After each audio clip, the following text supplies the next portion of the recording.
So, for today's video guys, magluto ko og saging nga saba. Size na ni siya guys. I-times ninyo og 15. Ingunahan na siya. Kani siya. Ingunahan na siya daghan. Lamig ni siya butangan og sweet genamos. So, favorite na pa niya siya. Ito lang siyang kuag buko-buko. Para makasya siya sa ato ang kaldero ng kamating.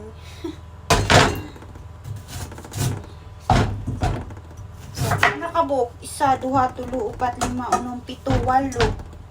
8 kabuk na saging. 6 dirham. O 7 dirham. 7 times 15. Mo na siya presyo sa Pilipinas. Pero wala kayo siya kabuk 1 kilo.